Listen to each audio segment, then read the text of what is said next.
What's up, guys? Welcome back to another episode of Mind Something. If you're new here, my name is Jake, and in today's video we got some exciting news. We finally got some hash rates coming out of the Intel Arc A750. We've also got some announcements coming out of the Discord from Radiant. And before we get into that, if you would do me a favor, hit the like and hit the subscribe if you haven't already. And without further ado, we're going to jump straight in. So first, let's talk about Radiant's Discord. The first thing that I want to talk about is just a reminder that there is still a vote going on to get Xbitron to list Radiant, and that voting ends in about 11 days. Now, right now it's really close. Radiant is making up a lot of ground on Hivecoin with 20,556 votes compared to 23,650 votes for Hivecoin, and we still got about 11 days left for voting. So if you'd like to vote, be sure and head over there. I believe there's no KYC, and you can put your vote in. Also, there's an announcement today that there is a new wallet available for Radiant, which is the Samara Wallet. And it says you can send and receive from a beautiful non-custodial wallet, NFT minting, and collection support coming up next. So it looks like they're putting in a lot of work over there, guys. I have to say I'm a bit taken back. You know, I've followed other new GPU mineable coins, and so far my favorite in the race has been Caspa due to their ability to have such a high transaction speed.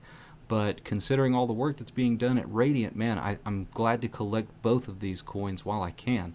Now, let's jump back into the Intel Arc A750 hash rates. So, shout out to, I believe it's pronounced iotappy322viper.net. I see him in the Discords pretty regularly. He was the first one to share this video, and then once Vegas saw it, he shared it as well. But this particular video is brought to you courtesy of Ovalbore Tech. I did not know his channel was in existence until today, but I went ahead and liked and subscribed. I think he's got a lot of content you guys are going to want to check out. But yeah, I want to give credit where credit is due. Now, let's take a look at some of these hash rates if we can here.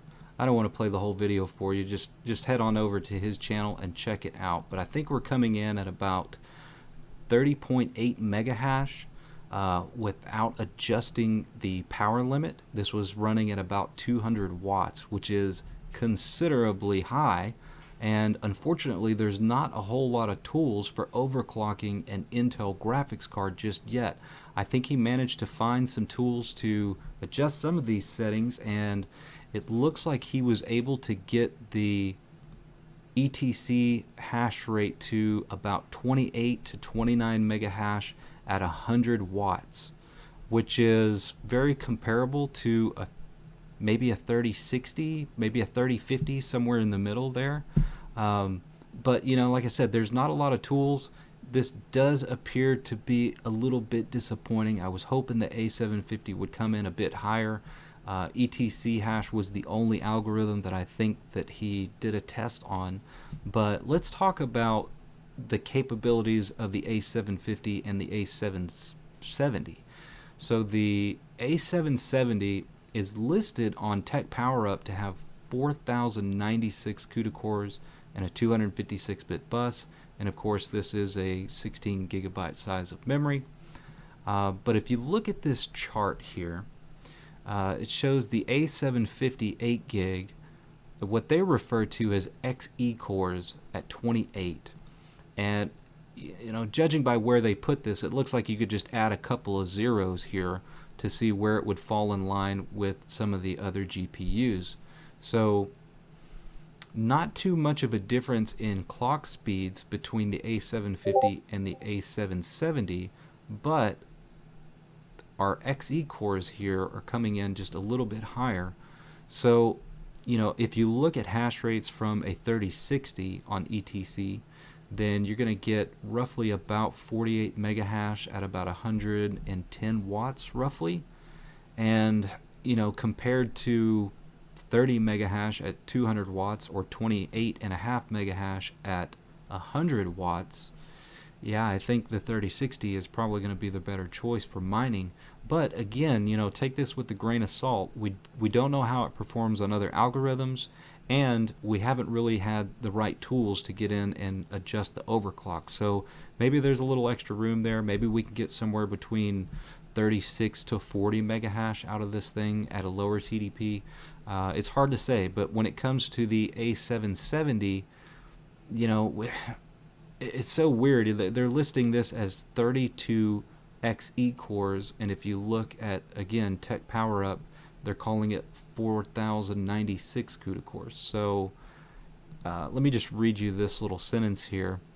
All the other specs, however, don't really mean much when comparing across brands. XE cores are completely different than CUDA cores, and even power draw is measured very differently from brand to brand.